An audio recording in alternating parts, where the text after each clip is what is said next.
3, 2, 1. Blue is the colour. Culture is the game. How are you? I'm very good. Yeah? Tired. Why are you tired? I don't know. Change of the season? It is. My menopausal, aren't I? Yeah. I think a lot of people blame change of seasons of lots of different ailments. Yeah, I'm just a bit tired today. Yeah. It's one of them weird ones where I've just woke up about 4 a.m. all week and then decided after 15 minutes of thinking about every problem I've ever had in my life that I'm not going to get back to sleep and I might as well go to the office. Right. And you do that, is that something you do? You do that at night? You go, put your head on the pillow and all your problems? I have no issue falling asleep. All right. It's just if I ever wake up. Oh. If I ever wake up, I'm like, I'll just go back to sleep. And I'm like, no, you're not going back to sleep because do ghosts have teeth? And you're like, do ghosts have teeth? That's what gets you, yeah. Stuff like that. The big important questions in life. Yeah, good. All right, we've got a book to talk about. Don't know if you've read this before. I haven't. Have you heard of it? I have heard of it. It's a good one. I really like it. Are you a rugby man? I used to play rugby when I first went to senior school. You look like a rugby player, with all due respect. With the nose and the cauliflower face and that. Yeah. And you don't look, I don't know the rugby positions well enough, but you look like one of the blokes in the middle. Yeah, I was one of the big dopes who pushed the scrum. You're not like I'm not breaking people's ankles with quick turns. Not a nippy winger. No. Is that what they are? A winger? Yeah, I think so. Who's the one? No, so you have the hooker in the middle and then the props. The two props either side, tight head and loose head. Yeah. See, my rugby experience really runs out at about year 7 of school, where the scrums used to be the hooker and the two props, and that was the scrum. You used to have 3 and 3. Remember that? You used to play rugby? I wasn't very good. Yeah, okay. Welcome to the rugby show. Welcome to the rugby show. It's a really good read. Yeah. And we've said this a few times, but sporting analogies, they're not analogies, sporting examples, I think are often some of the best in terms of understanding how culture works. Reason being, you don't often see in businesses, you don't see a lot of the output of businesses. Things are just happening and you'd have to be inside to actually see them manifest. But in sport, you see them, you see the things going on. Here's one of the first lines that I really like. To become an All Black, which is what Legacy is about, so it's about the All Blacks. To become an All Black means becoming a steward of a cultural legacy. Your role is to leave the jersey in a better place. Ooh. Imagine thinking that before you about the whistle blows. Yeah, and it's that, for me, sports stuff, if I think about good managers and people who've done it, they've either been like really tactically astute. So like it's clever stuff, or they've been the ones who are relatively tactically astute but have managed to get people to run through walls for them and get people to be better than the sum of the parts or better than they actually are, which I guess is basically your job as a business owner, isn't it? Pretty much. You know, one of those two things. And, All Blacks have just been, they're such a small country. And it has become a part of the culture of the country and the region, and Samoan, Maoran tradition, and it has become the culture of the All Blacks has become a part of the culture of the country, and they've been so successful, and they are a great study because and this book is such a brilliant book because it really outlines as to why, like what actually is going on. There's oh no, I'm going to forget his name. I'm going to need your help. Is he a player? No, he's the mind coach on the All Blacks. Enoch. Gilbert Enoka. How do I not remember that name? Gilbert Enoka. Gilbert Enoka. Shares the same name and everything. He's so he was one of the mind coaches behind it and a big part of this book. They have so many examples of taking this principle of, at first, a philosophy. So the thing I just read to you there of your role is to leave the jersey in a better place. Like that's a philosophy. It's a principle that they're wanting everybody who joins to aim towards. But what's useful about them, about the All Blacks, is they have so many examples of ways in which they make those aspects of their philosophy actually happen. The greatest example, and let's watch a video, please. Let's watch a haka. I like the one France 2010, I think it was. Down, the third one down. That one. Try. I think it might be that one.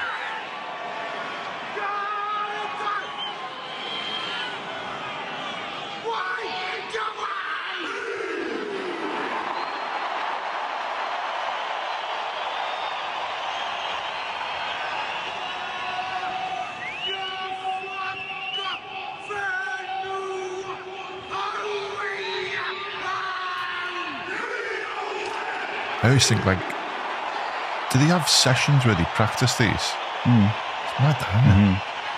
Like a haka practice. What are you doing today, though? Just going to haka practice.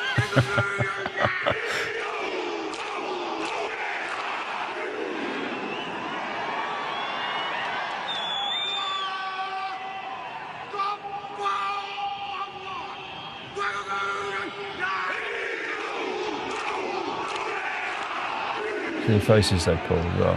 Yeah, it's mad, isn't it? I always try and think, when I'm watching these, like, would I be intimidated by that, or would it be just a bit weird? It's kind of cool. Practiced it a few times when no one's been at home when I've been watching the rugby. I paid the money to see that.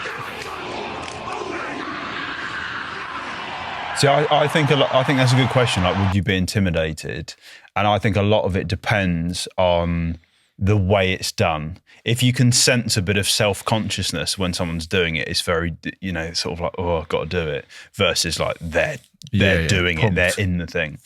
And even within the haka, there are a number of things that happen that both impact their subsequent behaviour as well as reconnect them to a philosophy. Just remind me, because what's that thing you call the big philosophy? What do you call it? The thing at the top of a philosophy, an infinite cause. Infinite cause. So that would be, so a good example of that within the All Blacks would be, your role is to leave the jersey in a better place you found it. Yes. That's the infinite cause. Impossible to achieve. Can never get there. It is by its very nature infinite, and there are another number of other things beneath that. That let's whatever they call them. Let's call them values, things that they care about and important. Take the haka. So maybe you can help me here with a bit of drawing a couple of bits out, a couple of words. A haka is a custom. It's a tradition. It's a ritual. It's something that's done every time they play. It's a custom, yeah? Yeah. Customs sit in the middle of two things.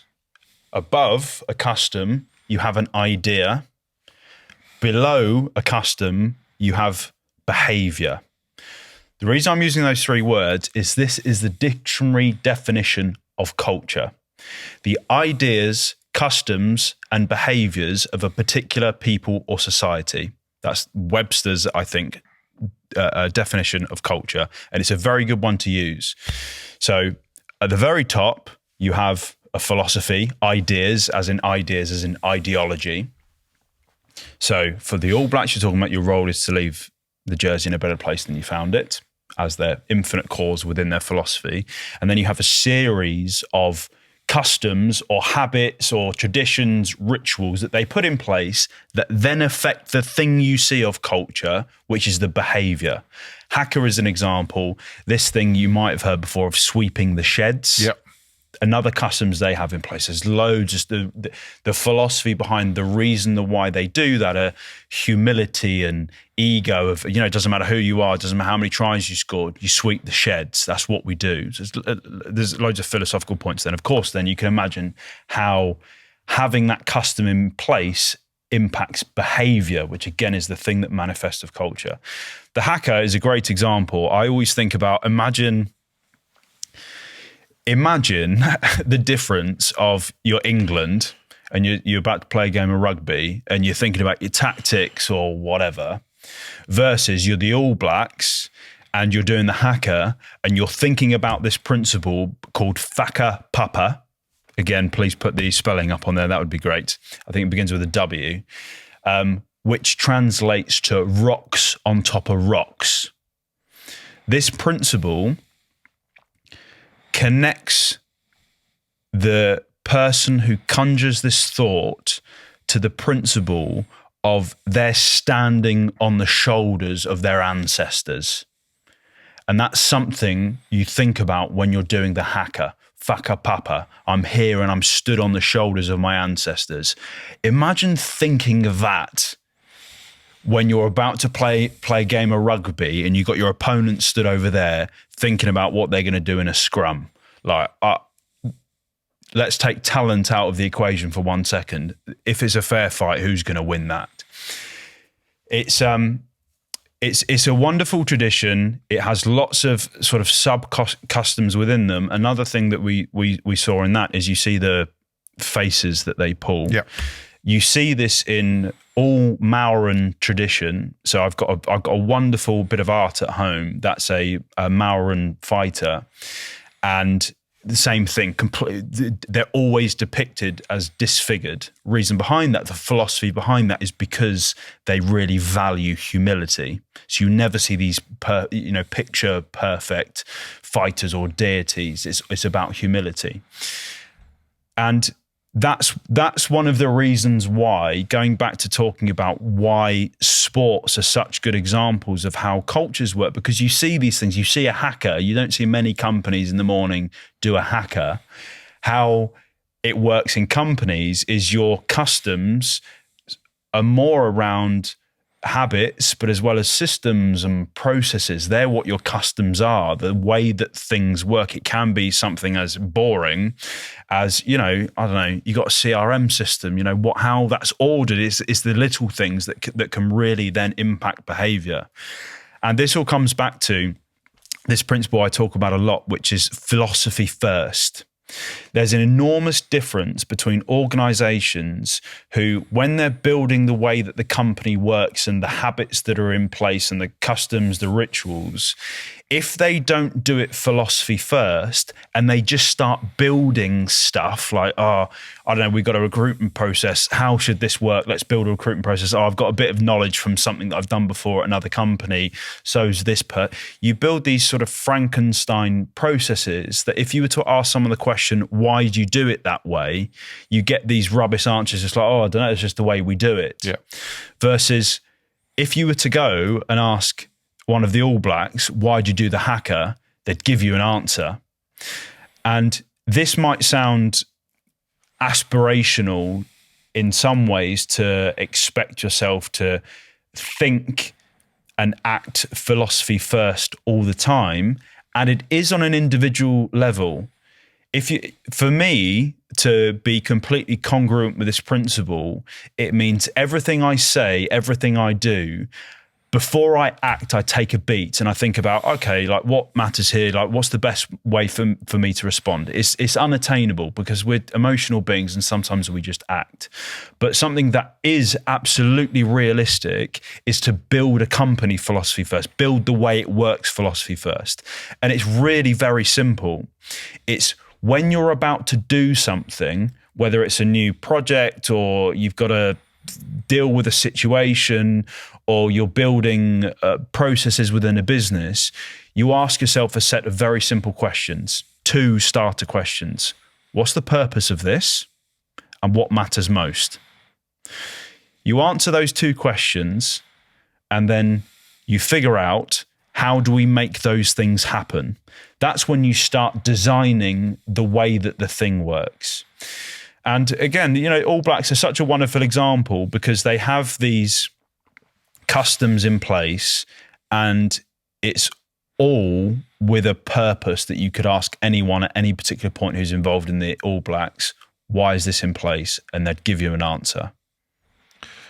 I love loads of stuff. I've wrote hundreds and hundreds of notes. I'm going to go back to some of them. So the first one is that infinite cause. Mm-hmm. So I had a chat with someone today who came to me and said, I'm struggling with something. And I was like, Harvey in the back of my head was going, infinite cause, infinite cause, infinite cause. Mm-hmm. Like, okay, what are you struggling with? So she works in an organisation where stuff isn't happening as fast as she would like. And maybe there's some negativity around it. So I was talking about what her reason, her purpose for being in that business was, and really extrapolating it to be that her role is now to, after we'd had the conversation, her role is to spread good vibes and culture to everyone who ever touches that organisation. And that's what we come up with. And then we were talking about the problems that she had then, and she was like, oh yeah, that doesn't matter because I'm going to do this thing. All right, that doesn't matter because I'm going to do this thing. So I love that infinite cause element of it. I also love the deliberateness of it. So culture feels like it's being very deliberate, isn't it? Like if you want to get somewhere, you've got to like do it on purpose. So it should be.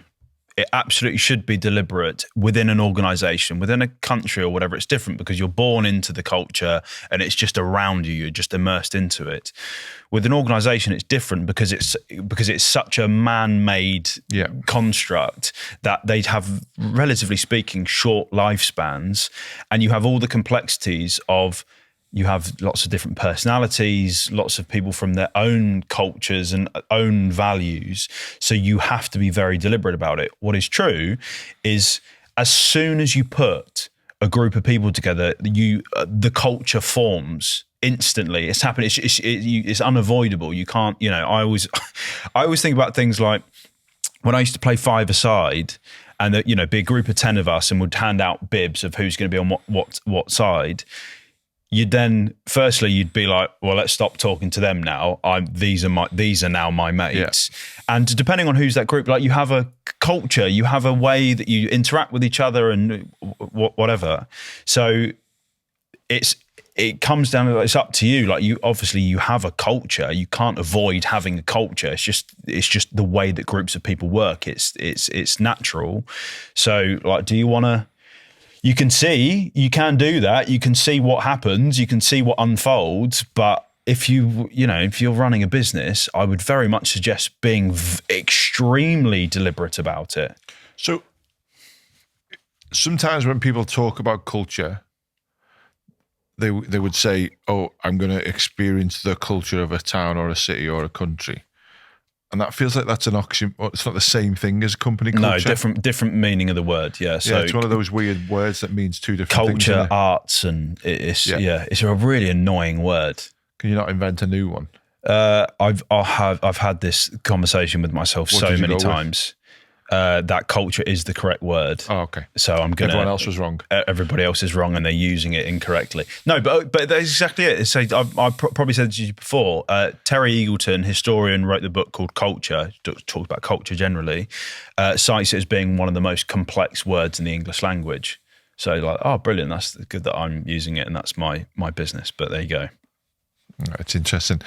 And then the other thing with culture is often, when I hear people talk about it, or you see people talk about it, or you read or hear about it, it's really interesting what you just said before about you put two teams of five-a-side and they've got a culture.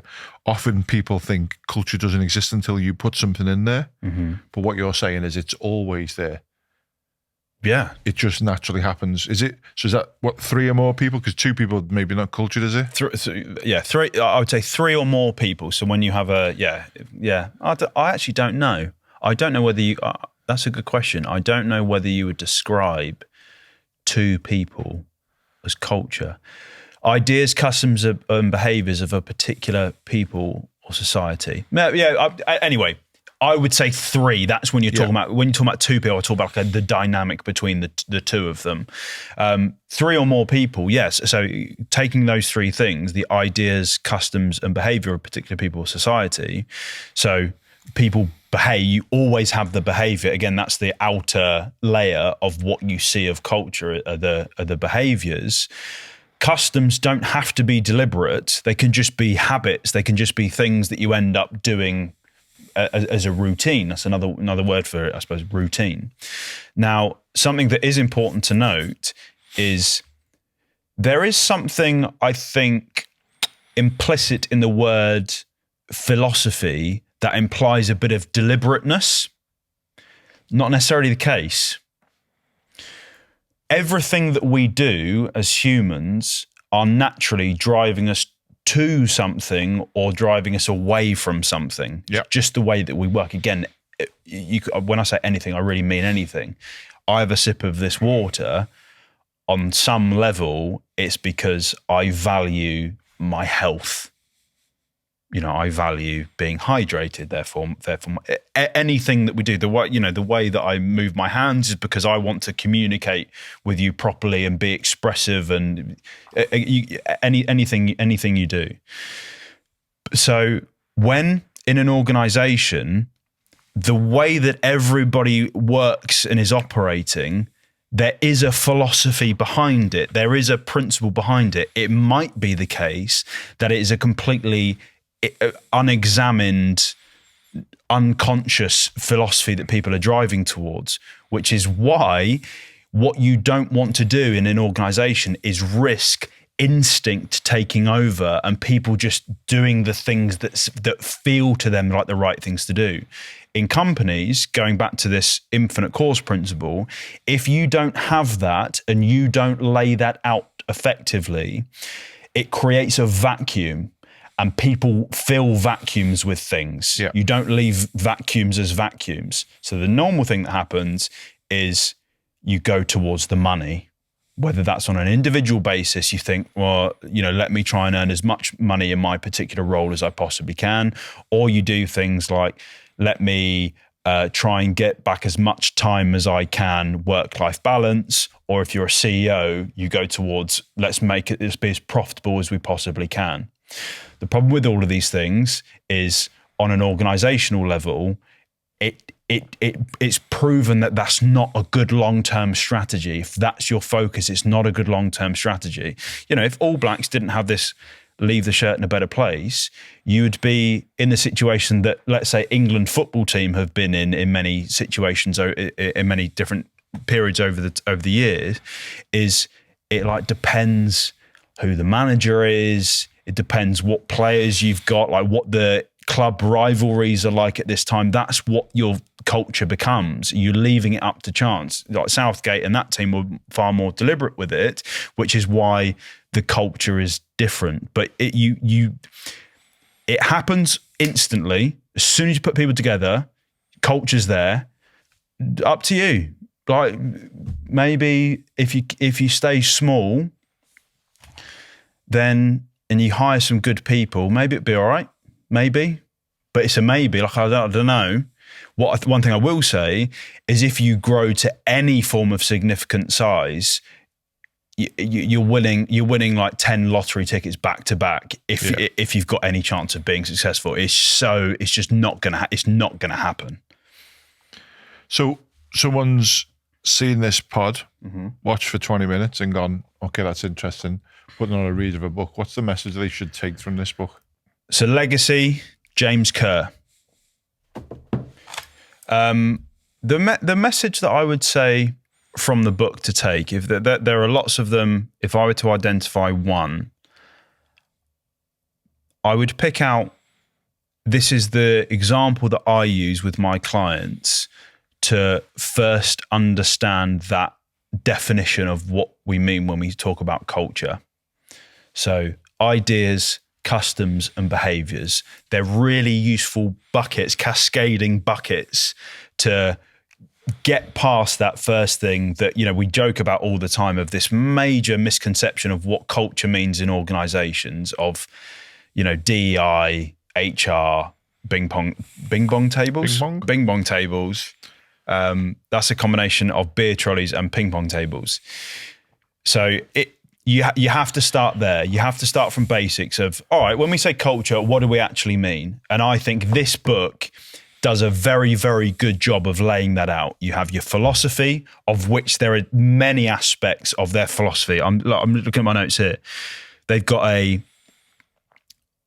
even on the tactical level, they've got mantras, TQB, top quality ball, keep the ball alive, lightning quick ball, no one's bigger than the team, live for the jersey, die for the jersey. And then, so that's the philosophy level. And there's loads of aspects that they lay out in this book. But then they talk about the customs, they talk about those habits, those rituals that then impact the behavior. So I would say that's the thing from this book, I would say does a very good job of giving a overarching understanding of when we say culture, this is what we mean. Between two people, it's a dynamic. So they're influencing each other, but between three people, it becomes culture. I'd say so. So does that mean that that's the culture's doing its own job of influencing the other people?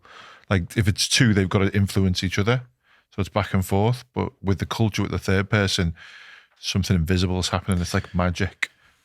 What I don't know what I'm trying to say there. It sounded really good in my head. So what I would say, however, is that when, let's say you've got three people, that's culture. It's a group of people. Two people is not a group of people.